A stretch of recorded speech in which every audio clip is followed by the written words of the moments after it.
সুপ্রিয় শিক্ষার্থী,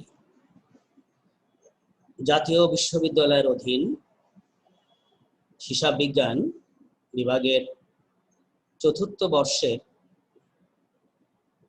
আজকের এই অনলাইন ক্লাসে তোমাদের স্বাগত ও শুভেচ্ছা জানাচ্ছি। আজকের এই ক্লাসে 24, 25, 11 কোর্সধারী working capital management and financial statement analysis এই কোর্সের পর ইন্ট্রোডাকশন চ্যাপ্টার থেকে লেকচার 2 নিয়ে তোমাদের সাথে আমি আছি। প্রফেসর শেখ জিয়াউল ইসলাম FCMA, departmental head, Azam Khan government commerce college, Khulna. তোমরা যারা আমার প্রথম ক্লাসটা ইতিমধ্যেই দেখে নিয়েছো, আমি ওই ক্লাসে বলেছিলাম যে গুরুত্ব বিবেচনায় আমরা ইন্ট্রোডাকশন চ্যাপ্টারটাকে দুটি লেকচারে ভাগ করেছি। লেকচার 1-এ আমি যেখানে শেষ করেছিলাম, আজকে আমি সেখান থেকেই তারপরে থেকেই শুরু করব এবং আশা করি তোমরা ধারাবাহিকতাটা বুঝতে পারবে। নিশ্চয়ই তোমাদের মনে থাকবে আমরা কন্টেন্টের ওয়ার্কিং ক্যাপিটাল সাইকেল এই আলোচনায় লেকচার 1 শেষ করেছিলাম। সুপ্রিয় শিক্ষার্থী, তাহলে আসো আমরা আমাদের আজকের ক্লাসটা অনুধাবন করার চেষ্টা করি।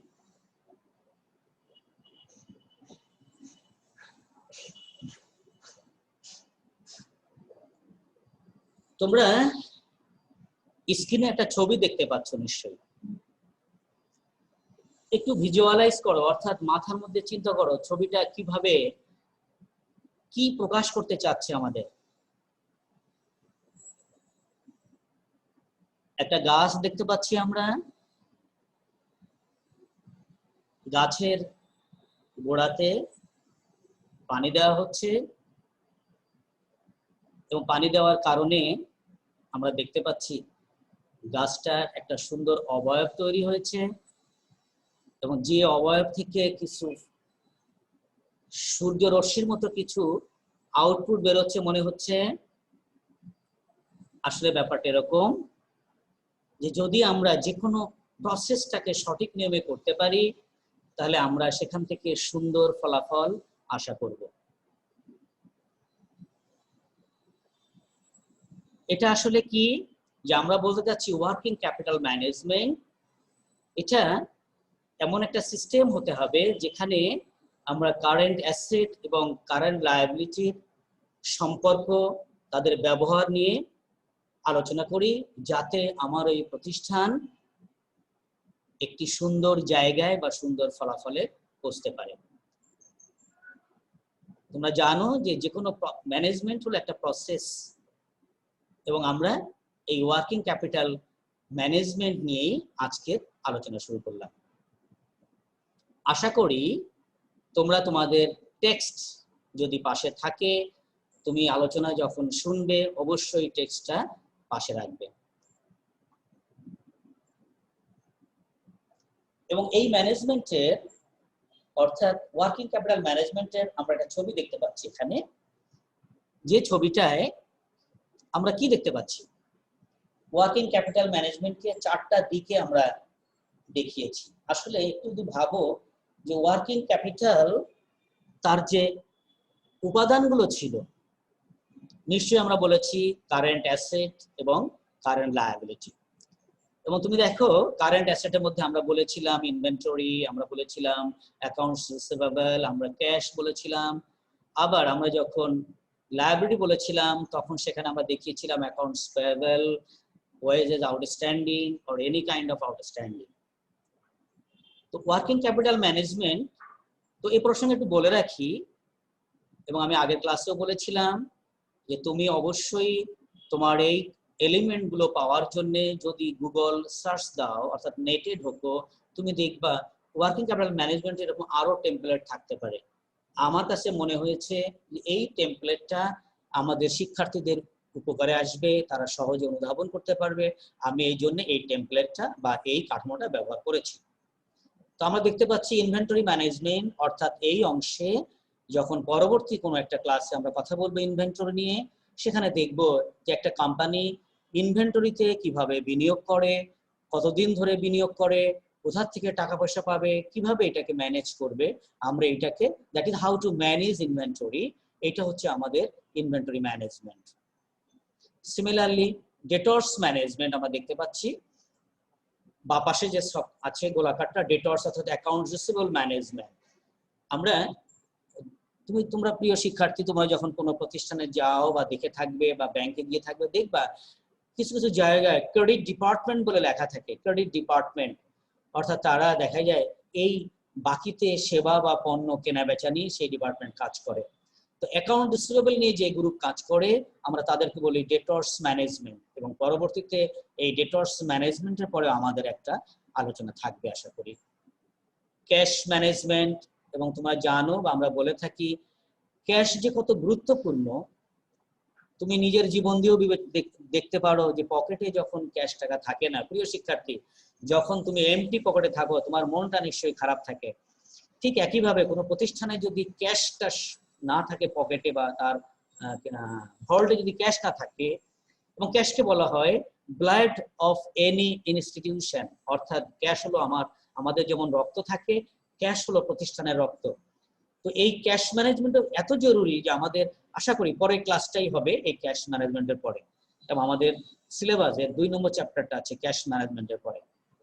এরপরে আছে হলো সাপ্লায়ার্স ম্যানেজমেন্ট, অর্থাৎ আমরা যাদের কাছ থেকে পণ্য বাকিতে কিনবো, যাদের টাকা বাকি রাখবো, তাদের সংক্রান্ত আলোচনা আমরা এই সাপ্লায়ার্স ম্যানেজমেন্টে আমরা পেয়ে যাবো আশা করি। আমরা তাহলে কি দাঁড়ালো কথাটা? তাহলে আমরা বলতে পারি normally working capital is the combination of various management like inventory management, debtors management, cash management and suppliers management. প্রিয় শিক্ষার্থী, আমরা আমাদের পরের স্লাইডে যাই।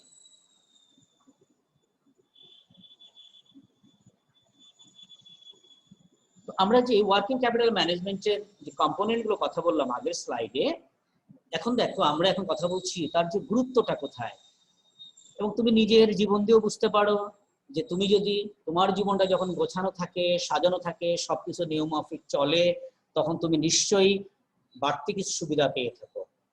আর যদি তোমার জীবনটা নিয়মমাফিক না চলে, নিঃসন্দেহে তোমার অনেক সমস্যাকে ফেস করতে হয়।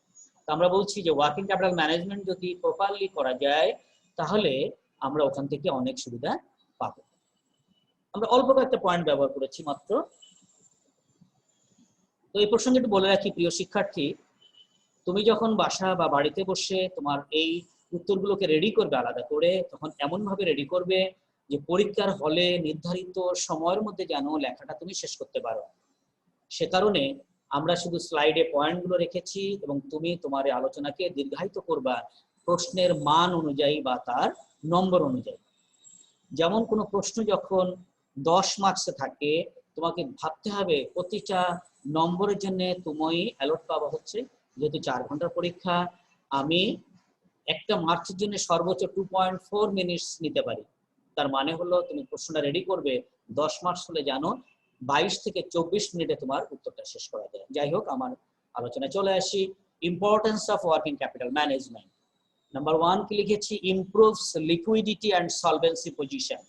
যখন এই ম্যানেজমেন্টটা সুন্দর বা সাবলীল হয়, তখন আমাদের যে তারল্যটা, অর্থাৎ আমাদের তারল্য বা আমাদের যে আমরা সলভেন্সির যে বাংলাটা করে থাকি সেটা হলো ঋণ পরিশোধের ক্ষমতা, এইটা আমাদের বৃদ্ধি পায় বা উন্নয়ন বা উন্নতি হয়।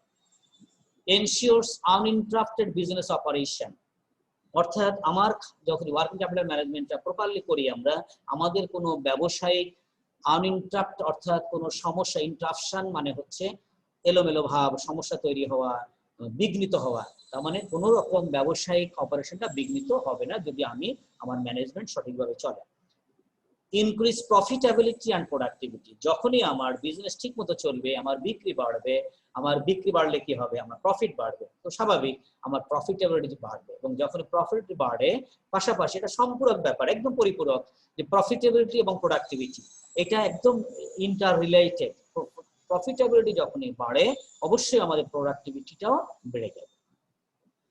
এনহ্যান্স গুডউইল অর্থাৎ গুডউইলটাকে বাড়িয়ে দেয়, বৃদ্ধি করে। তুমি নিজেও জানো যে তুমি যদি তোমার ধরো তুমি এসএসসি পাস করেছো, এইচএসসি করেছো, honours first year, second year, third year পার করেছো, নিঃসন্দেহে তোমার রেজাল্ট যখন ক্রমান্বয়ে উন্নতির দিকে যায়, তোমার কিন্তু নিজের ভালোটা সবাই বলতে থাকে, অর্থাৎ তোমার সুনামটা বাড়ে। ঠিক ব্যবসার ক্ষেত্রে তাই হয়, যে যখনই আমার ওয়ার্কিং ক্যাপিটাল ম্যানেজমেন্ট সুষ্ঠুভাবে পরিচালিত হয়, আমাদের গুডউইলটাও বৃদ্ধি পায়। ইমপ্রুভস ক্রেডিট অর্ডিনেন্স, তার মানে আমরা যে ধারের ব্যাপার থাকে, অর্থাৎ আমাদের এইটাকে এর উন্নতি হয়, তার মানে আমাদের গ্রহণযোগ্যতা থাকে। যেমন আমি যদি বাকিতে পণ্য ক্রয় করতে চাই, আমি ক্রয়ের সুযোগ পাবো। যদি আমার সবকিছু ভালো ম্যানেজ করা থাকে, আমি তাহলে ক্রেডিট যারা কাস্টমারদের জন্য অ্যালাউ করতে পারি, সেটা কম সময় অ্যালাউ করতে পারি, এই পরিবেশ তৈরি করতে পারি। কিভাবে? যদি আমার ওয়ার্কিং ক্যাপিটাল ম্যানেজমেন্টটা সুষ্ঠুভাবে পরিচালিত হয়।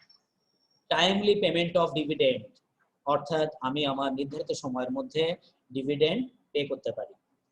হেল্পস ইন ফেসিং কন্টিনজেন্সি, অর্থাৎ কোনো অনিশ্চিত অবস্থাকে আমরা মোকাবেলা করতে একটি সাহায্য করে। এবং আমরা যখন ফোরকাস্টিং দেখি, বইতে যখন অঙ্ক দেখে থাকবো, কিছু কিছু অঙ্কের শেষে বলা থাকে যে কোম্পানি প্রাথমিক পর্যায়ে ওয়ার্কিং ক্যাপিটাল যখন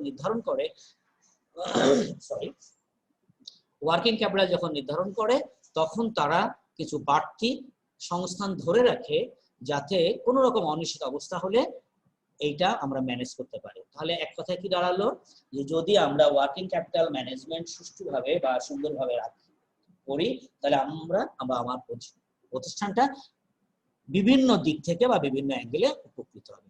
সুপ্রিয় শিক্ষার্থী, আমরা মনে হয় বুঝতে পেরেছি।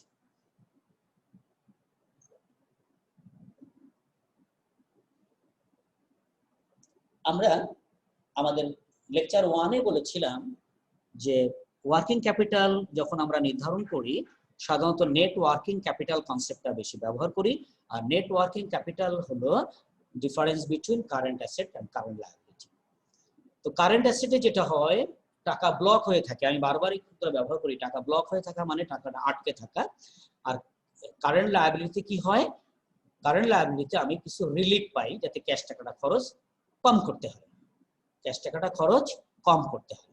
তাহলে তো ওয়ার্কিং ক্যাপিটাল ফোরকাস্টিংটা হলো আর কিছুই না, যে আমি আমার এই এলিমেন্টগুলোকে, অর্থাৎ ওয়ার্কিং ক্যাপিটালের যে এলিমেন্টগুলোতে থাকবে, সেই এলিমেন্টগুলোতে কি পরিমাণ ক্যাশ প্রয়োজন হবে বা আমি ক্যাশ রিলিফ পাবো। আবারও বলি, তাহলে ওয়ার্কিং ক্যাপিটাল ফোরকাস্টিং মূলত আর কিছুই না, এটা হলো যে ওয়ার্কিং ক্যাপিটালের যে কম্পোনেন্ট আছে, দ্যাট ইজ কারেন্ট অ্যাসেট এবং কারেন্ট লায়াবিলিটি, এই আইটেমগুলোতে কি পরিমাণ অ্যামাউন্ট বা টাকা পয়সার যোগ থাকবে বা যোগসূত্র থাকবে, এটাকে আমরা বলছি ওয়ার্কিং ক্যাপিটাল ফোরকাস্টিং। অর্থাৎ এই ফোরকাস্টিং দিয়ে আমি আমার ফিনান্সিয়াল রিকোয়ারমেন্টটাকে উদ্ধার করব, এবং যেটা আমরা আমাদের প্র্যাকটিক্যাল প্রবলেমে পরে রেখেছি।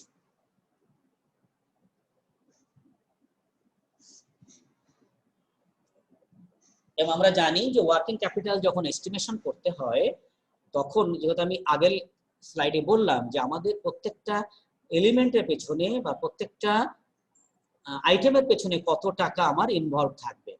তো এইটা করতে গেলে আমার কিছু স্টেপ আমরা ফলো করে থাকি। যেমন স্টেপ 1-এ আমরা এর হেড করেছি এস্টিমেশন অফ ওয়ার্কিং ক্যাপিটাল, অর্থাৎ আমরা ওয়ার্কিং ক্যাপিটাল কিভাবে গণনা করি বা নির্ধারণ করি।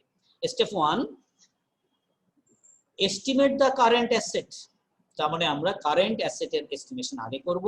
কিভাবে করব একটু পরে অঙ্কে আমরা দেখাবো আশা করছি। স্টেপ 2, এরপরে আমরা এস্টিমেট দ্য কারেন্ট লায়াবিলিটিস। আমরা কারেন্ট লায়াবিলিটিস এর কম্পোনেন্টের টাকা পয়সা নির্ধারণ করব। Estimate current working capital, working ক্যাপিটালটাকে আমি এস্টিমেট করব। এটা কি করে করা হবে? এস্টিমেট কারেন্ট অ্যাসেট থেকে এস্টিমেট কারেন্ট লায়াবিলিটি বাদ দিতে হবে। আমাদের মাথায় রাখতে হবে যে আমাদের ওয়ার্কিং ক্যাপিটাল যেটা আমরা বের করি এটা কিন্তু ভবিষ্যতের জন্য, এই জন্য আমরা এস্টিমেট শব্দটা ব্যবহার করেছি। তাহলে আমরা কিন্তু তৃতীয় ঘরে দেখতে পাচ্ছি যে ওয়ার্কিং ক্যাপিটাল মূলত difference between current asset and current liabilities. আমরা একটু আগে আলোচনা বলেছিলাম যে আমরা কিছু সেফটি মার্জিন রাখতে চাই কন্টিনজেন্সিকে মিট আপ করার জন্য, কোনো অনিশ্চিত অবস্থাকে মিট আপ করার জন্য। যদি এরকম থাকে তখন আমরা তাকে আমাদের যে নেট ফিগার হবে তার সঙ্গে অ্যাড করব, অ্যাড সেফটি মার্জিন, এবং এটা অঙ্কে বা আমাদের প্রবলেমে দেওয়া থাকে যে কত পার্সেন্ট আমরা যোগ করব। যদি যে পার্সেন্টেজ বলা থাকবে সেই পার্সেন্টেজ অফ ওয়ার্কিং ক্যাপিটাল আমরা এখানে যোগ করব, এবং এই এস্টিমেশন ওয়ার্কিং ক্যাপিটালের সাথে যখন মার্জিনটা যোগ করে ফেলবো সেইটাই হবে আমাদের টোটাল ওয়ার্কিং ক্যাপিটাল। তো এটা হচ্ছে আমাদের নেট ওয়ার্কিং ক্যাপিটাল কনসেপ্টে বললাম। যদি কোশ্চেনে বা অঙ্কে কখনো থাকে যে টোটাল ওয়ার্কিং ক্যাপিটাল বের করো সুপ্রিয় শিক্ষার্থী, তখন আমাদের যে কাজটা হবে সেটা এখানে নেই, অঙ্কের মধ্যে আমরা একবারই বলবো আশা করি, যে টোটাল কারেন্ট অ্যাসেট যোগ করলেই হয়ে যাবে আমার টোটাল ওয়ার্কিং ক্যাপিটাল। আশা করি তোমরা বুঝতে পেরেছো। এবং আমি একটু আবার আগে স্লাইডে যাই। আমরা বলেছি যে আমরা এস্টিমেশন করব। এস্টিমেশন করতে গেলে আমাদের কিছু তথ্য আমাদের সামনে দেওয়া হবে। যদি কোনো কোশ্চেনে সরাসরি মানগুলো দিয়ে দেয়, যেটা আমরা আশা করছি না, কারণ আমরা এখন অনার্স 4th ইয়ারের শিক্ষার্থী, যদি সরাসরি দিয়ে দেয় তাহলে আমরা সেখান থেকে একবারই করতে পারি, এবং আমরা আমাদের একটা প্রবলেম সেভাবে রেখেছি। অনেক সময় হতে পারে 4 মার্কের অংশে আমাদের ছোট্ট একটা অঙ্ক দিয়ে দিতে পারে, সেই জন্য আমি রেখেছি, আর পরবর্তীতে একটা বড় প্রবলেম রেখেছি তোমাদের উদ্দেশ্যে। তোমরা দেখতে পাচ্ছ আমরা লিখেছি ওখানে block amount that is required amount equal to total amount into holding period divided by total period. তো এখানে আমাদের যে টার্মগুলো সেটা আগে পরিচিত হই।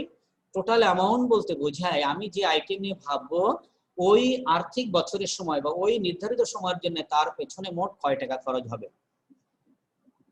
এখন এই টোটাল অ্যামাউন্ট আমরা তখন কিভাবে বের করি? নিচের দিকে দেখো আমি দেখিয়েছি, এখানে টোটাল অ্যামাউন্ট লিখেছি ইউনিট ইনটু প্রাইস। কোনো কোশ্চেনে বা অঙ্কে এই টোটাল অ্যামাউন্টটা একবারে বলে দিবে, আর কোনো অঙ্কে ইউনিট বলবে, এবং তার একটা এক্সাম্পল আমরা নিচে রেখেছি টোটাল অ্যামাউন্ট। হোল্ডিং পিরিয়ড বলতে বোঝায় আমি ওই অ্যাসেট বা লায়াবিলিটি ডিউরেশনটা কতদিন আমি ওটা ধরে রাখবো, হোল্ড করব, দ্যাট ইজ হোল্ডিং পিরিয়ড বলি আমরা, এটা কতদিন ধরে রাখবো। টোটাল পিরিয়ড, এই টোটাল পিরিয়ডটা অনেক সময় বছরে মাসে থাকে, কোনো সময় দিনে থাকে, কোনো সময় সপ্তাহে থাকে। তো হোল্ডিং পিরিয়ড এবং টোটাল পিরিয়ড দুটোই একই মেজারমেন্ট রাখার চেষ্টা করব, অর্থাৎ হোল্ডিং পিরিয়ড যদি মাসে থাকে আমার টোটাল পিরিয়ডটা মাস দিয়ে বিবেচনা করব, হোল্ডিং পিরিয়ড যদি দিনে থাকে টোটাল পিরিয়ডটা আমরা দিন দিয়ে বিবেচনা করব। তো আমরা একটা এক্সাম্পল এখানে রেখেছি, একটু খেয়াল করো তোমরা। Annual required unit 2000, per unit material cost, আমি একটা আইটেম নিয়ে ভেবেছি তোমাদের উদ্দেশ্যে প্রিয় শিক্ষার্থী, আশা করি বোঝা যাচ্ছে। পার ইউনিট ম্যাটেরিয়াল কস্ট 24 টাকা। হোল্ডিং পিরিয়ড অর্থাৎ আমি ওই ম্যাটেরিয়ালটা প্রোডাকশনে যাওয়ার আগে 2 মাস ধরে রাখবো, বা ঘরে আমি স্টোরেজ বা গোডাউনে ফেলে রাখবো 2 মাস। এখন তাহলে ব্লক অ্যামাউন্ট অর্থাৎ এই 2 মাসের জন্য আমার কয় টাকা ব্লক হয়ে থাকছে। তুমি চিন্তা করো, সহজ হিসাব হলো, আমাদের যদি একদম ছোটবেলার মতো চিন্তা করি, 2000 ইন্টু 24, এটা হলো পুরো বছরের আমার খরচ, পুরো বছরের খরচ 2000 ইন্টু 24। এইবার একে আমি 12 দিয়ে ভাগ করে 1 মাসে খরচ পাবো, এবং 2 দিয়ে গুণ করলে আমরা 2 মাসের খরচ পাবো। তাতে দেখো আমাদের মনে হয় 2000 ইন্টু 24 ইন্টু 2, এইটা আমার ক্যালকুলেটরে করলে বা তুমি হিসাব করলে সম্ভবত 8000 টাকাই হবে। প্রিয় শিক্ষার্থী, যদি এখানে কোনো গণনায় ভুল থাকে তুমি তোমার মতো করে আবার ক্যালকুলেটরটা করে নিবা। তো মাথায় রাখতে হবে তোমাকেই পরীক্ষা হলে বসতে হবে, আমি তোমাদের জন্য শুধু সাহায্যকারী হিসাবে কাজ করছি। তাহলে আমরা মনে বুঝতে পেরেছি যে ব্লক অ্যামাউন্ট বের করতে গেলে যে কোনো অ্যামাউন্টেরই ব্লক অ্যামাউন্ট যখন বের করব আমরা আগে দেখব যদি ইউনিট দিয়ে ফিগার থাকে তাহলে ইউনিট ইনটু ওই আইটেমের রেট, তারপরে তাকে গুণ করব হোল্ডিং পিরিয়ড অর্থাৎ কতদিন ধরে রাখবো, ডিভাইডেড অর্থাৎ তাকে ভাগ করব, যেহেতু এটা মাসে দেওয়া আমরা মাস দিয়ে ভাগ করেছি। যদি এটা দিনে দেওয়া থাকে কখনো ধরে নাও 30 দিন, তখন তোমরা এখানে কি করবা, 30 দিন দিয়ে গুণ করবা এবং বছরটাকে যদি অঙ্কে বলে দিতে পারে যে 1 ইয়ার সমান 360 দিন, ধরো assume 1 year equal to 360 days, তখন তুমি অবশ্যই 360 লিখবা। যদি 360 না বলে তুমি 360 লিখলেও আমরা মার্কস দিব আশা করি, 365 দিন দিলেও আমরা দেখব। যদি এটা উইকে থাকে তাহলে আমরা উইক লিখবো এবং উইক দিয়ে ভাগ করব। আর বছরে কত উইক ধরবা সেটা অঙ্কে বলে দিতে পারে। যদি বলে দেয় যে 1 ইয়ার ইকুইভ্যালেন্ট 48 উইকস, তুমি সেটা ব্যবহার করো। যদি কিছু না বলে সেক্ষেত্রে 48 সপ্তাহ ধরলেও মার্কস অঙ্ক হবে, 52 সপ্তাহ ধরলেও হবে। অর্থাৎ যদি এমন হয় অঙ্কে ক্লিয়ার করে ইন্ডিকেশন করা থাকে যে তুমি কোন ফিগারে বা কোন অ্যামাউন্ট দিয়ে তুমি তোমার সময়টা ধরবা সেটা লিখবা, না বললে তুমি তোমার পছন্দ মতো তুলবা এবং নিচে একটু একটা নোট দিয়ে দিবা অঙ্কের বাইরে যে আমরা এখানে 1 বছর সমান 12 মাস, 1 বছর সমান 360 দিন অথবা 1 বছর সমান 48 সপ্তাহ অনুমান করেছি। আমি মনে হয় বুঝাতে পেরেছি। ওকে, এবার আমরা আমাদের, তোমরা মনে হয় ভালো হয় এখন তুমি তোমার একটা প্রিয় শিক্ষার্থী তোমার পাশে একটা খাতা নাও এবং একটা কলম ক্যালকুলেটর নিয়ে বসো। দেখো আমরা ছোট্ট প্রবলেমটা আগে নিজেরা করে ফেলি। প্রবলেমটা কি আছে? Calculate the net working capital from the following data. আমি অবশ্য কোনো কোম্পানি নাম ব্যবহার করিনি, স্লাইডটা অনেক বড় হয়ে যায়। তো কি কি ফিগার আছে দেখে নাও। আমরা লিখেছি cash in hand, cash at bank, accounts receivable, সংক্ষেপে এআর ব্যবহার করেছি, তোমরা একটু বুঝে নাও। এটা অ্যাকাউন্টস রিসিভেবল 3 লাখ টাকা লেখার চেষ্টা করেছি মনে হয় এখানে। ইনভেন্টরি এখানে আছে 50,000, fixed asset 5 lakh, accounts payable 2 lakh, salary payable 20,000 20,000, long term debenture 1 lakh.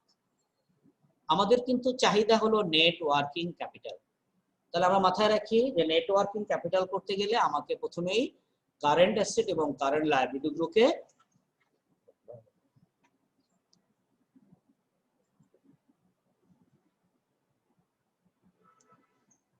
Current asset এবং কারেন্ট লায়াবিলিটি গুলোকে দেখে নিতে হবে। সরি, তো আমরা দেখতে পাচ্ছি এখানে কারেন্ট অ্যাসেট কে কে, আমরা পরের স্লাইডে যাওয়ার আগে দেখে নিই আমরা বুঝি কিনা ব্যাপারটা।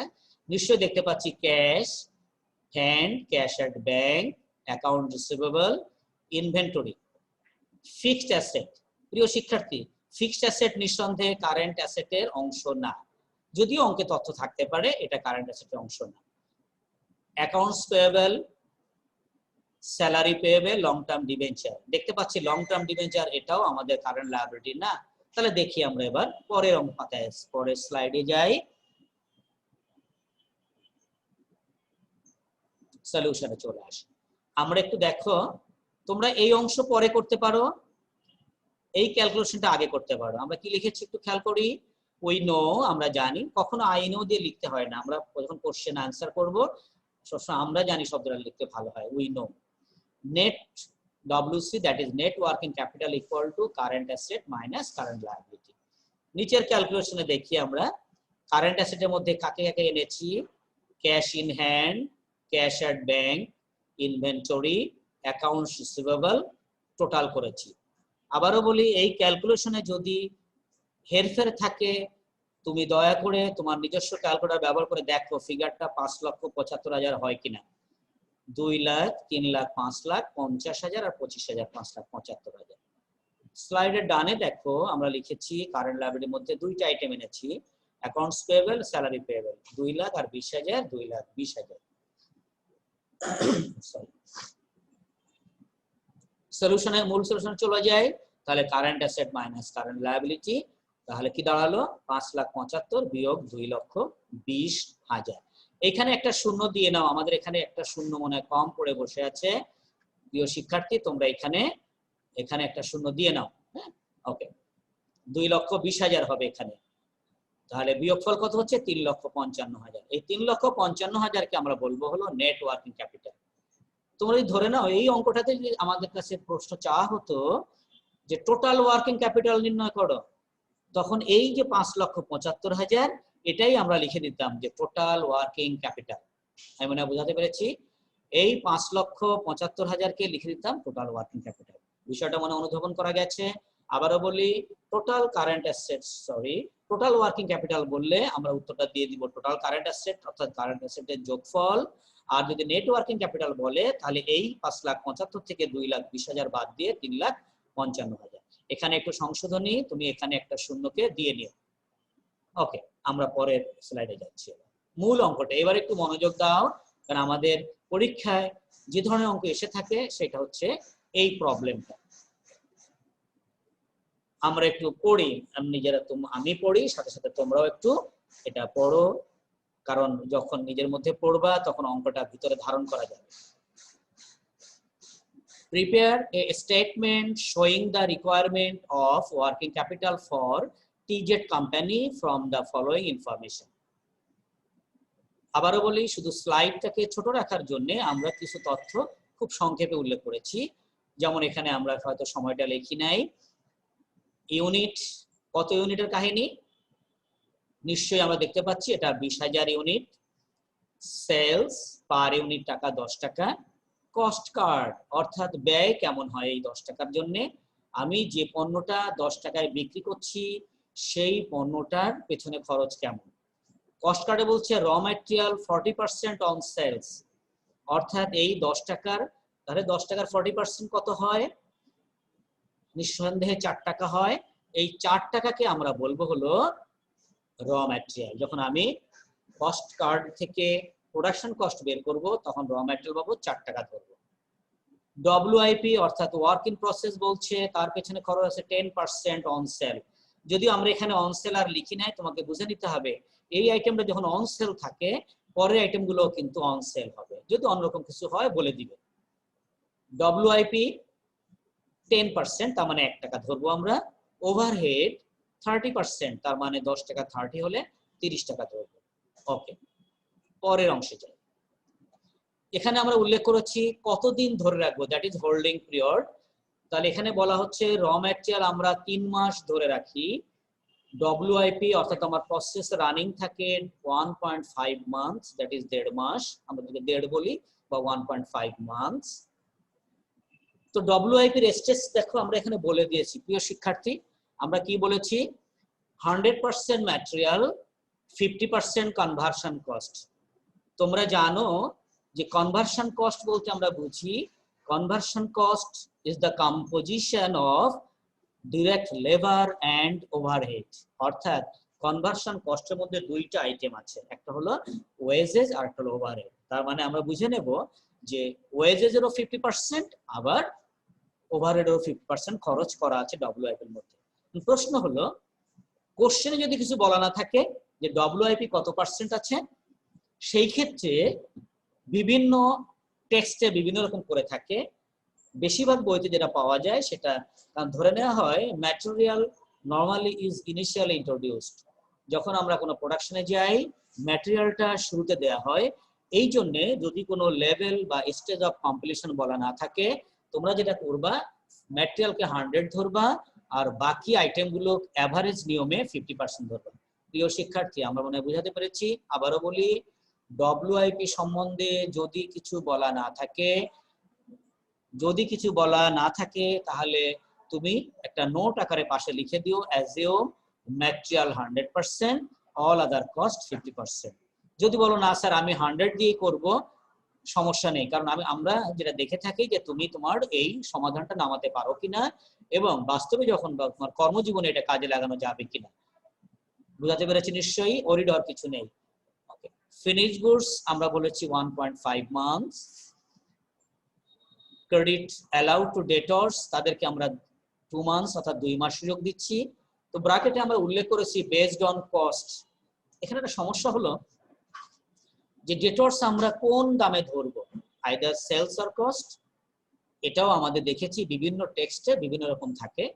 কোশ্চেনে বলে দিলে সমস্যাটা থাকে না। অর্থাৎ কোশ্চেনে যদি বলা থাকে যে, প্রিয় শিক্ষার্থী শুনছো মনে আমার কথা, যে কোশ্চেনে যদি বলা থাকে যে আমার ডেটর্সটা রাখতে হবে কস্টের বেসিসে, আর কোনো প্রশ্ন নেই, তাহলে আমার ওই প্রোডাকশন অর্থাৎ ওই প্রোডাক্টের পিছনে যত টাকার কস্ট আছে আমরা সেইটার বেজে করব। যদি না থাকে তাহলে তুমি সেলসের পরে করতে পারো, কস্টের পরে করতে পারো। সেই ক্ষেত্রে তোমাকে ভালো হয় তুমি অঙ্কের পাশে বা নিচে একটা নোট দিয়ে রাখবা যে এই অঙ্কটি বা সমাধানটি ডেটরসটা কস্টের বেসিসে করা হলো অথবা সেলসের বেসিসে করা হলো। পরে বলা আছে ক্রেডিট অ্যালাউড বাই ক্রেডিটর্স, অর্থাৎ আমরা যাদের কাছ থেকে পণ্য কিনি ওরা আমাকে 3 মাস সময় দেয়। Lag in payment of conversion cost, lag মানে ডিলে বা দেরি করা বা বাকি রাখা, তাহলে lag in payment of conversion cost এটা বলেছে 1 মান্থ। তার মানে হলো আমরা ওয়েজ এবং ওভারহেডটা আমরা 1 মাস পরে পরে বাকির টাকাটা দেই। শেষে বলেছে এক্সপেক্টেড ক্যাশ ব্যালেন্স টাকা 20,000, অর্থাৎ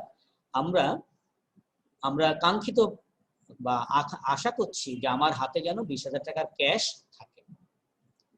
এই ছিল আমাদের কোশ্চেন। আমরা এবারে সমাধানে যাই। আবারও বলি, প্রিয় শিক্ষার্থী, তুমি তোমার একটা খাতা নিয়ে বসবা, সাথে একটা কলম এবং ক্যালকুলেটর, যাতে এইটা তুমি অনলাইন যে ভিডিও ক্লাসটা এটা শুনবে, পাশাপাশি এইটা প্র্যাকটিস করবে। এবং আমার বিশ্বাস এই অঙ্কটা প্র্যাকটিস করার পরে তুমি যখন বইতে যাবে এই আলোচনাকে সাহায্য নিয়ে এবং এই আলোচনার সাহায্য পাশাপাশি এই অঙ্কটার নিরিখেই তুমি তোমার অন্য অঙ্কগুলো নামাতে পারবে। যখন তুমি সলিউশনে যাবা তোমার প্রথম কাজ হবে যেটা, সেটা হলো অঙ্কে যেহেতু প্রোডাকশন কস্ট এটা দেওয়া নেই, আমাকে তাহলে প্রোডাকশন কস্টটা প্রথমেই বের করে নিতে হবে। প্রোডাকশন কস্টটা কার কার জন্য হবে? প্রোডাকশন কস্ট হবে ফিনিশ গুডসের জন্য আর ডব্লিউআইপি এর জন্য। এবং নিশ্চয়ই তুমি তোমার যে স্লাইডটা সামনে তুমি দেখতে পাচ্ছ যে আমরা একটা স্টকে দিয়েছি যে প্রোডাকশন কস্টের মধ্যে আমরা জানি কে কে থাকে। Normally production cost includes raw material, direct wage and overhead. এবং এই যে ওভারহেড এখানে বলা নেই কি ওভারহেড, এই জন্য এটাকে আমরা ফ্যাক্টরি ওভারহেড হিসেবে ট্রিট করেছি। আবারও বলি, আমরা এই ওভারহেডটা ধরে নাও ফ্যাক্টরি ওভারহেড হিসেবে ট্রিট করেছি। ফিনিশ গুডস নিশ্চয়ই আমরা অঙ্কে, আবার তুমি অঙ্কে গিয়ে দেখো, আমরা অঙ্কে নিশ্চয়ই র ম্যাটেরিয়ালকে 4 টাকা বলেছি এবং ফিনিশ গুডসে নিশ্চয়ই র ম্যাটেরিয়াল পুরোপুরি খরচ হয়ে যায়, ফলে পুরো 4 টাকাই দেখাতে হবে। ডব্লিউআইপি তে দেখো আমরা ওখানে বলেছি স্টেজ অফ কমপ্লিশন, অর্থাৎ ডব্লিউআইপি কোন পর্যায়ে আছে সেখানে বলা আছে ম্যাটেরিয়াল আমি 100% দিয়েছি, যে কারণে আমরা দেখো ডব্লিউআইপি এর মধ্যেও ম্যাটেরিয়ালের দাম ধরেছি 4 টাকা। ডিরেক্ট ওয়েজেস, ফিনিশড গুডস 1 টাকা। কি করে 1 টাকা হলো? আমি আগে বলেছি সেলস আছে 10 টাকা, আমি ওখানে বলেছি যে ডিরেক্ট ওয়েজ 10%, তার মানে 10 টাকার 1 টাকা করলে হয়, সরি 10 টাকা 10% করলে হয় 1 টাকা, সেটা বসিয়েছি। ওভারহেড আছে 30%, সেটা নিয়েছি 3 টাকা। তাহলে ফিনিশ গুডসে আমরা মাথায় রাখবো যে প্রত্যেক আইটেম ফুল আসবে এবং আসছে। ডব্লিউআইপি তে লেভেল অফ কমপ্লিশন বা স্টেজ অফ কমপ্লিশন, কতটা অংশ আমরা খরচ করতে পেরেছি বা বিনিয়োগ করেছি, তাহলে ওখানে বলা ছিল র ম্যাটেরিয়াল 100, এই জন্য 4 টাকা নিয়েছি। ডিরেক্ট ওয়েজ 50% দিয়েছি, তার মানে 1 টাকার 50 পয়সা, অর্থাৎ 50% এ 50 পয়সা। ওভারহেড 50% হয় 1.5 টাকা বা 1 টাকা 50 পয়সা। এখন দেখো যোগ করলে এটা হয় 6 টাকা, ডব্লিউআইপি হয় 6 টাকা। তার মানে আমরা যখন ব্লক অ্যামাউন্ট বের করব তখন ফিনিশড গুডস প্রতি ইউনিট আমি 8 টাকা ধরবো, ডব্লিউআইপি কে ধরবো 6 টাকা। ওকে, আমরা একটু আগে যাই, অর্থাৎ পরের স্লাইডে যাই। আমরা এই স্লাইডে আমরা ব্লক অ্যামাউন্টটা, যেটা আমরা একটা স্লাইডে ফর্মুলাটা দেখিয়েছিলাম, সেটা সবার উপরে লিখে নিয়েছি যে block amount equal to total amount into holding period divided by total period. এবার আমাদের ওখানে যতগুলো এলিমেন্ট আছে, যেমন আমরা ওখানে নিশ্চয়ই মনে আছে কি কি পেয়েছি, তোমরা যদি একটু ভিজুয়ালাইজ করো, চোখটা বুঝে নিয়ে দেখো।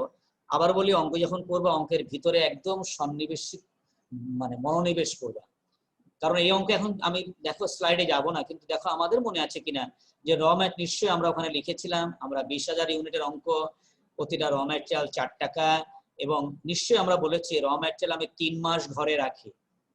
তাহলে এখান থেকে হিসাব করলে দেখো 20,000 গুণ হোল্ডিং পিরিয়ড হলো তোমার হলো টোটাল অ্যামাউন্ট, তাহলে কত আসবে? 20,000 গুণ 4 টাকা হচ্ছে টোটাল ম্যাটেরিয়াল কস্ট। এটা আমার হাতে থাকবে 3 মাস, সেই 3 বসিয়েছি ভাগ 12, যেহেতু এটা মাসে আছে এই জন্য আমরা 12 ব্যবহার করেছি।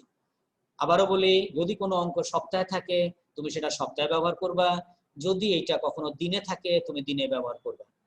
আমরা আমাদের একটু সহজ বোঝানোর জন্য আমরা প্রত্যেকটা আইটেমকে মাসে রেখেছি। প্রিয় শিক্ষার্থী, এবার তাহলে আবার চলে আসি অঙ্কে। র ম্যাটেরিয়াল তাহলে হিসাব করে দেখা গেল, তুমি এটা যদি ক্যালকুলেটর করে দেখো 20,000 হবে।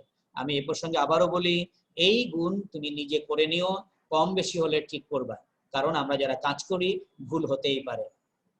আসো এবার ডব্লিউআইপি তে দেখো, ডব্লিউআইপি 20,000 ইন্টু এই যে 6 টাকা, দেখো আমরা বের করেছি কিন্তু 6 টাকা। ডব্লিউআইপির পেছনে আমার মোট বিনিয়োগ 6 টাকা, তাহলে 20,000 ইন্টু 6 গুণ ডব্লিউআইপি আমি রেখেছি 1.5 মাস ভাগ 12, এটা হিসাব করলে হয় 15,000 টাকা। তোমরা পেছনে প্রত্যেক জায়গায় টাকার ফিগার লিখে নিতে পারো, বা একবারে আমার যখন তুমি সলিউশন নাও বা তোমার চার্টে অর্থাৎ যে টেমপ্লেটে সেখানে টাকা লিখলে চলবে। একইভাবে ফিনিশ গুডস 20,000 গুণ, দেখো ফিনিশ গুডস আমরা 8 টাকা খরচ করেছি, নিশ্চয়ই আমার বের করা আছে আগে স্লাইডে। গুণ ফিনিশ গুডস বলা আছে 1.5 মাস থাকবে, এই জন্য গুণ 1.5 মাস ভাগ 12, 20,000 টাকা আসবে। অ্যাকাউন্ট রিসিভেবল 20,000 গুণ, যেহেতু অঙ্কে বলা ছিল অ্যাকাউন্ট রিসিভেবল কস্টের বেসিসে হবে, এই জন্য আমরা কিন্তু এখানে 20,000 গুণ 8 দিয়েছি, গুণ 2 ভাগ 12, কারণ বলা আছে অ্যাকাউন্ট রিসিভেবল 2 মাস থাকবে, ওর হাতে আমার টাকা ধরে রাখবো। এটা হিসাব করলে হয় 26,666.66। আমরা রাউন্ডিং আপ করেছি, তার মানে পরের ঘরে গেছি, এই জন্য 67 রেখেছি, কোনো সমস্যা নেই। আমরা রাউন্ডিং আপ করতে পারি, আবার যখন প্রয়োজন হবে রাউন্ডিং ডাউন অর্থাৎ নিচের ঘরে রাখতে পারি। অ্যাকাউন্টস পেয়েবল একইভাবে 20,000 ইউনিট বিক্রি করেছি, 20,000 এর প্রোডাকশনে গেছি আমরা, এবং অ্যাকাউন্টস পেয়েবল আমি ওখানে দেখো আমরা কিনেছি র ম্যাটেরিয়াল 4 টাকা করে। মাথায় রাখবা তোমরা, অ্যাকাউন্টস পেয়েবল সবসময় র ম্যাটেরিয়ালের বেসিসে হবে, অর্থাৎ র ম্যাটেরিয়াল 4 টাকা, এবং ওরা বলা আছে যে আমরা ওদের টাকাটাও 3 মাস বাকি রাখি। এবং এখানেই আমাদের হলো মোট ম্যানেজমেন্টের কাজ, তারা যদি এই অ্যাকাউন্টস পেয়েবল যত বেশি রাখতে পারে আমার রিলিফ অ্যামাউন্ট তত কি হবে, এটা যত বেশি রাখতে পারবো রিলিফ অ্যামাউন্ট তত বেশি হবে। ওকে, তাহলে 20,000 গুণ 4 গুণ 3 ভাগ 12, এটা করলে হয় 20,000। ওয়েজেস পেয়েবল অঙ্কে বলা আছে যে ওয়েজেস 1 মাস আমরা বাকি রাখি, এবং ওয়েজেস এর ফিগার 1 টাকা নিশ্চয়ই বের করা আছে, কি করে 10 টাকা 10 এর 10% 1 টাকা, এটা 12 দিয়ে ভাগ করলে এটা হয় 16,666.66, আমরা সেটাকে 67 করে দিয়েছি। ওভারহেড পেয়েবল একইভাবে বের করেছি, 20,000 গুণ 3 গুণ 1 ভাগ 12। ওকে, তাহলে আমরা নিশ্চয়ই ক্যালকুলেশনটা বুঝতে পেরেছি। তাহলে মাথায় রাখবা, যে কোনো অ্যামাউন্ট বের করতে গেলে আমরা এই একদম হেডে, স্লাইডের হেডে যে ফর্মুলা দেওয়া আছে এইটা আমরা ব্যবহার করব, অর্থাৎ আমরা ব্লক অ্যামাউন্টটাকে বের করার জন্য আবারও বলি টোটাল অ্যামাউন্ট গুণ হোল্ডিং পিরিয়ড ভাগ টোটাল পিরিয়ড। ওকে, এবার চলে যায় আমাদের মূল সলিউশনে। মূল সলিউশনে দেখো আমরা কিভাবে লিখব, যখন আমরা এটা উপরে আমরা যে টেমপ্লেটটা করব এই ছকেও করা যায়, তোমরা তোমাদের বইয়ের বা টেক্সটে যদি অন্য কোনো ছক পাও সে ছকেও করতে পারো, কোনো অসুবিধা নেই। আমি আমার আলোচনার সুবিধার জন্য ওয়ার্কিংসটা আগে করেছি এবং তোমাকে ওভারঅল শো করেছি। দেখো সবার উপরে কোম্পানির নাম থাকবে, তুমি যখন যে কোম্পানি অঙ্ক করবা সেই কোম্পানির নাম এখানে দিবা বা প্রতিষ্ঠানের নামটি দিয়ে দিবা। আমরা এই অঙ্কটার নাম ছিল টিজেড কোম্পানি। এরপরে লিখেছি statement showing working capital requirement, আমরা লিখেছি যে যদি আমাদের যে স্টেটমেন্ট প্রয়োজন হবে কার জন্য, ওয়ার্কিং ক্যাপিটালের জন্য। এরপরে আমরা এখানে ফর অর্থাৎ যে তারিখটার প্রয়োজন হবে বা যে সময়ের জন্য সেটা উল্লেখ করতে পারি। যেহেতু আমরা এই অঙ্কে ফাঁকা রেখেছি, তুমি হলেও ফাঁকা রাখতে পারো, তবে খেয়াল করতে হবে কোশ্চেনে যদি সময়টা দেওয়া থাকে সে ফর 2021 অর ফর 2000 ডিসেম্বর 22, তুমি সেটা লিখবে। ওকে, এবার এই ছকে দেখো আমরা দুটো ঘর রেখেছি মাত্র, একটা হচ্ছে আইটেম বা আমাদের যে আইটেমগুলো লিখবো, এবং ডান পাশে টাকার ঘর উল্লেখ করেছি। তো আমাদের আইটেমগুলো কি কি, কারেন্ট অ্যাসেট আমি একটু সংক্ষেপে ব্যবহার করেছি, তোমরা পুরোপুরি লিখতে পারো। কারেন্ট অ্যাসেটে দেখো এলিমেন্ট আমার এই অঙ্কে যেগুলো পেয়েছি আমি সেগুলো লিখেছি। কি কি পেয়েছি, নিশ্চয়ই investment in inventory. Investment in ইনভেন্টরির মধ্যে 3টা আইটেম, একটা হচ্ছে র ম্যাটেরিয়াল, ডব্লিউআইপি এবং finish goods. Inventory investment in inventory 3টা আইটেম, একটা হচ্ছে raw material, WIP, finish goods. তুমি প্রয়োজনে এই তিনটে আইটেমকে ভিতরে এনে যোগ করে বাইরে আনতে পারো। আমি সরাসরি যার যারটাই ব্যবহার করেছি, যেমন র ম্যাটেরিয়াল নিশ্চয়ই আমি হিসাব করেছি ওপাশে 20,000, আমি সেটা লিখেছি। WIP দেখো লেখা আছে 15, সেটা লিখেছি। ফিনিশ গুডস লেখা আছে 20,000, আমি সেটা লিখেছি। ইনভেস্টমেন্ট ইন অ্যাকাউন্ট রিসিভেবল অর্থাৎ ডেটর্স যে ফিগারটা আমরা এটা লিখেছি। ক্যাশ অঙ্কে বলা আছে সেটা কত 20,000। এবং এগুলো যোগ করলে আবারও বলি, এই যোগফল যদি কোনো কারণে ভুল হয় তুমি নিজে এটাকে অঙ্ক হাতে করো, করে দেখো 1,01,667 হবে। যদি কম বেশি হয় তুমি সেটাই লিখবা, ঠিক আছে? কারণ এই স্লাইডে যাবতীয় ভুল ত্রুটি আমার জন্যই থাকবে, তোমরা নিজেরা ঠিক করে নিবা। ওকে, এবার আসো কারেন্ট লায়াবিলিটি। কারেন্ট লায়াবিলিটি কারা আছে? অ্যাকাউন্টস পেয়েবল আমরা বের করেছি, ওয়েজেস পেয়েবল বের করেছি ওপাশে, ওভারহেড পেয়েবল, এবং এই তিনটে আইটেমের যোগফল আমরা লিখেছি দেখো 26,667। তাহলে উপরে ছিল কারেন্ট অ্যাসেট 1,01,667, কারেন্ট লায়াবিলিটি বের করেছি 26,667। এই ফিগার থেকে এই ফিগার, এই ফিগার থেকে এই ফিগার বাদ দিলে থাকে 75,000 টাকা। তার মানে ওই কোম্পানির জন্য অর্থাৎ টিজেড কোম্পানির জন্য তাকে ওয়ার্কিং ক্যাপিটাল ফোরকাস্টিং করতে হবে অন্তত পক্ষে 75,000 টাকা। যদি আমাদের অঙ্কে কন্টিনজেন্সির কথা বলা থাকে, বলতে পারে এইভাবে যে নেটওয়ার্কিং ক্যাপিটালের পরে 10% কন্টিনজেন্সি রাখো, তখন এইটার পরে আবার 10% এখানে আমরা অ্যাড করে দিব, যেটা আমরা আমার এই স্লাইডে রাখিনি। এটা তোমরা যে বই তোমাদের সামনে আছে, প্রিয় শিক্ষার্থী আমার কথা মনে হয় তোমরা শুনতে পাচ্ছ যে আমরা যে আলোচনা করলাম এই যে কন্টিনজেন্সির ব্যাপারটা আমি এখানে আনিনি। তুমি যখন অঙ্কে প্র্যাকটিস করবা দেখবা অঙ্কের কথার পরে ভিত্তি করে যে নেটওয়ার্কিং ক্যাপিটালের পরে তুমি 10% কন্টিনজেন্সি রাখো যদি অঙ্কে বলা থাকে, তখন এই ফিগারের পরে অর্থাৎ 75,000-এর 10% এর সঙ্গে অ্যাড করে ফেলবা, সেই যোগফলটা হবে তখন 7,500, মোট মিলে হয়ে যাবে তখন 82,500। এই অঙ্কে আমরা কন্টিনজেন্সি রাখিনি। আশা করি তুমি তোমার বই খুললে এটা এই ধরনের অঙ্ক বা টেক্সট খুললে এই ধরনের অঙ্ক পেতে পারো। তাহলে আবার যদি আমি একটু পুরো অঙ্কটাকে একটু রিভিউতে যাই, সেটা এইভাবে যে আমাদের যখন ম্যাথমেটিক্যাল প্রবলেম আসবে আমরা আগে অঙ্কটা সুন্দর করে পড়বো, পড়ার পরে যে কাজটা হবে যদি আমাদের আইটেম ওয়াইজ টাকাটা না দেওয়া থাকে এবং নিঃসন্দেহে আমরা ধরে নেই আইটেম ওয়াইজ টাকা থাকবে না, আমরা তখন এই টাকাটা বের করব। এই টাকাটাকে আমরা নাম দিয়েছি block amount. Block amount, how to calculate block amount? Block amount equal to total amount into rate into holding period by total period. এবং আমাদের এই অঙ্কে দেখো সেইভাবে আমরা আমাদের প্রত্যেকটা আইটেমের হোল্ডিং পিরিয়ড দেওয়া ছিল এবং সেখান থেকে আমরা ব্লক অ্যামাউন্ট বের করেছি। ব্লক অ্যামাউন্ট বের করার পরে তারপরে কাজটা হবে যে আরেকটা কাজ হবে, সেটা হলো প্রোডাকশন কস্ট সাধারণত দেওয়া থাকে না। আমরা জানি production cost normally is the combination or some of 3 elements: direct material, direct labour and factory overhead. এবং আমাদের তারপরে কাজ হবে ফিনিশ গুডসের প্রোডাকশন কস্ট স্টাডি করা এবং WIPর প্রোডাকশন কস্ট স্টাডি করা। WIPর ক্ষেত্রে আবারও বলি, এইটা অঙ্কে পার্সেন্টেজটা দেওয়া থাকে লেভেল অফ কমপ্লিশন, সেই অনুযায়ী আমরা WIP টাকাটাকে গণনা করব। এবং এরপরে আমরা এই ছকে কারেন্ট অ্যাসেট এবং কারেন্ট লায়াবিলিটি উপর নিচ করে বসিয়ে আমরা বিয়োগফল করে আমরা নেট ওয়ার্কিং ক্যাপিটাল বের করব। যদি কন্টিনজেন্সি থাকে তাহলে এর সাথে যোগ করে আমরা টোটাল ওয়ার্কিং ক্যাপিটাল বের করব। প্রিয় শিক্ষার্থী, আমার বিশ্বাস তোমরা আমার এই আলোচনা অন্তত হলেও কিছুটা বুঝতে পেরেছো। তো আমরা লেকচার টুর শেষের দিকেই চলে আসছি। তো তোমরা যারা আমার এই অনলাইন ভিডিও ক্লাসে অংশগ্রহণ করেছো বা এই অনলাইন ক্লাসটা মাঝে মাঝে সময় করে দেখবা, আমি সবাইকেই শুভেচ্ছা এবং অভিনন্দন জানাচ্ছি। সবাই বা প্রত্যেকে নিজে ভালো থাকবে, অন্যকে ভালো রাখবে। সবাইকে ধন্যবাদ।